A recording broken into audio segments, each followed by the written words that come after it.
Tout en couleur ce matin, un beau rose avec tes beaux flamants roses. Ben oui, c'est ça. Ça fait été, là. Je me promène, là. Je suis tout fier de me promener les manches courtes, pas de manteau à l'extérieur. Il fait tellement beau, ça me donne le goût de faire des Oui, mais barbecues. ouais, audacieux ce matin parce que c'est quand même un petit peu frais, mais cet après-midi, tu vas être vraiment, vraiment bien. Je te vois parce que je te vois sur TikTok présentement. Eh oui, excellent ça. Bonne habitude aussi si Bonne émission. ceux qui sont plus habitués d'être sur leur téléphone. Ben écoutez, Mhm. on a aussi l'application ARCQ que vous pouvez nous écouter en marchant, en allant vous promener en vélo. Radio Boréal est là-dessus. Eh bien là, assez parlé de nous, Isabelle. C'est ta chronique, les Oui, rendez-vous excuse-moi, du excuse-moi, excuse-moi. citoyen. Ben, oui, c'est Comme- ma chronique, mais je vais quand même parler de vous un petit peu ce matin, si tu le permets, parce Ben qu'en oui. première page du journal Le Citoyen ce matin, on revient sur la 35e édition du Gala Élite. Alors, Mhm. 35 ans de prestige. C'était samedi dernier, je t'entendais en parler un petit peu plus tôt ce matin. C'était sous la présidence d'honneur des prestigieuses Kérastase, Daphné Arcan et Frédéric Gauthier, qui, elles, l'an passé, avait gagné le prix investissement 500 000 et plus en 2024. Et qui c'est qui l'a gagné cette année? T'as peu, non, C'est nous vas-y. autres. Ah oui! C'est Radio Montréal, Je alors t'ai- je te l'apprends peut-être. C'est tu m'as Radio. pris au dépourvu. Ah, désolé, c'était un des moments forts de cette Oui, ben, ah oui, merveilleuse Colin. soirée. Ça a eu l'air d'avoir été une très, très belle soirée. Je ne pouvais pas être là, malheureusement, mais ça a eu l'air d'être formidable. Ah, mais vous étiez bien représenté, l'équipe de Radio Boréal, vraiment. Tout le monde était là, tout le monde était fier, avec raison. Alors, ça a été un des moments forts de cette soirée-là. Également, il y a eu Persévérance et réussite scolaire qui a été remis à Épicerie Carignan. C'est une jeune employée qui avait mis en nomination son employeur, donc Karine, pour Wow. Épicerie Carignan. Donc, c'était vraiment cool. Jeune leader, Michael Lacroix. Il y a eu également le prix Yvon Dufour et Lucille Plamondon remis au président de la Chambre de commerce, Claude Balleux, et le prix David Gour à, évidemment, feu Gérard Legault. Sa petite fille était là. C'était très émouvant là, comme moment. Mm. Et moi, j'étais assise, mention spéciale à l'équipe du courant alternatif. J'étais assise avec Benoît et Denis Saint-Pierre. Ah, Ah, t'as dû avoir du mon fun Dieu! quand même. Ah, j'ai ri. Mon Dieu, qu'on a passé une belle soirée avec leurs conjointes, bien évidemment. Moi, j'étais avec ma belle Aline Gélina. Ils ont gagné 2 prix, dont celui du coup de cœur du jury, et j'ai compris pourquoi. C'est vraiment des chics types. C'est toute une équipe, là, mais moi, j'étais excitée, deux gars-là, deux fous. Alors, c'était vraiment le fun. Ça a été une belle soirée. Bravo à toute l'équipe de la Chambre de commerce d'Amos. Oui. C'est mission accomplie, encore une fois. En page 2, Jean Damos, calendrier municipal, les activités à venir pour le mois de juin. Allez consulter le tout, c'est disponible pour vous.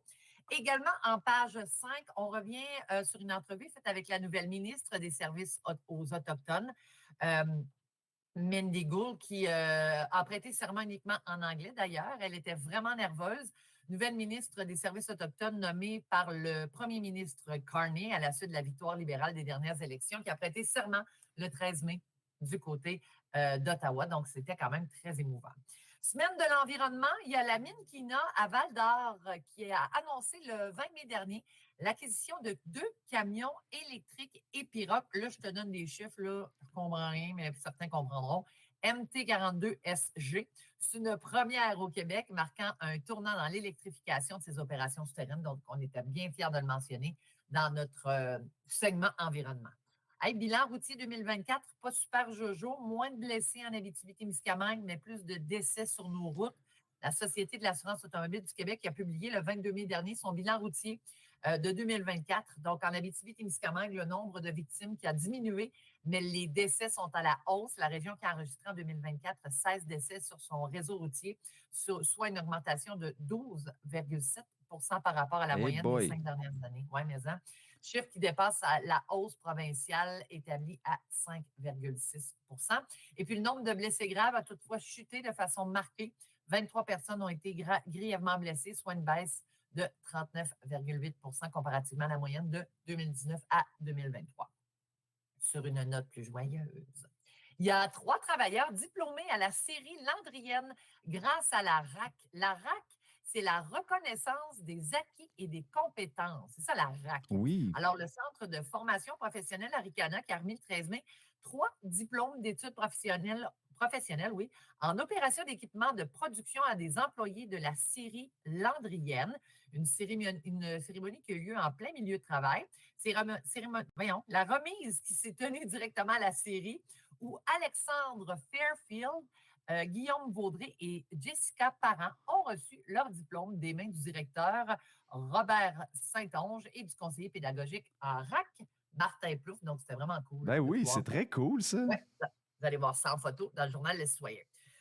Encore une petite chose thématique, nouveaux arrivants également cette semaine. On s'est entretenu avec la présidente plutôt du fonds Ange Gardien Aricana, qui soutient discrètement là, les élèves en situation de précarité de la commission scolaire Aricana à tous les niveaux confondus, du préscolaire à la formation professionnelle, en répondant à leurs besoins essentiels. Donc, Lise McGuire, qui s'est entretenue avec nous le 22 mai dernier. Et dans les dernières années, ils ont fait davantage de dons parce qu'il y a eu beaucoup d'élèves arrivés d'un peu partout à travers le monde, mais ici au Québec, entre autres des gens de l'Ukraine, de la Syrie, de l'Haïti. Alors, ça a eu un impact quand même chez nous et le Fonds Ange Gardien est venu en aide à ces gens-là. Et rapidement, je vous dis que Sainte-Terre reçoit la fête nationale régionale cette année. La ville qui a dévoilé la programmation officielle de la fête nationale, ça s'en vient, c'est dans moins d'un mois, toujours le 24 juin. Cette année, c'est le 24 Oui, juin. c'est vrai, ça tombe à 23. Oui, voilà. Alors, la fête régionale qui se tiendra, tu le dis, le 23 au cœur de son centre-ville, en bordure de la Rivière-Belle. Donc, horaire complet dans votre journal Le Citoyen, disponible dès demain dans tous nos points de dépôt, c'est-à-dire partout en Abitibi-Témiscamingue. Et depuis hier, on a de nouveaux sites Internet, toujours la même adresse, mais vous allez voir, Oh! on s'est revampé un peu, on s'est refait de beauté. Alors, vous allez aller visiter ça dès que vous pourrez. Aujourd'hui, je vous invite à le faire. C'est au www.lecitoyenvaldoramos.com. Merci Isabelle Harvey, fidèle collaboratrice. Ben là, puis c'est pas terminé, là, on dirait que c'est la Ah, fin. c'est ça, je me On disais, dirait que c'est la fin, mais tu es une fidèle collaboratrice et je voulais te le dire. Je te souhaite une magnifique journée, puis merci d'avoir été là, Isabelle. ça me fait toujours un grand plaisir, mon beau Bruno. Je te souhaite une belle journée sous ça.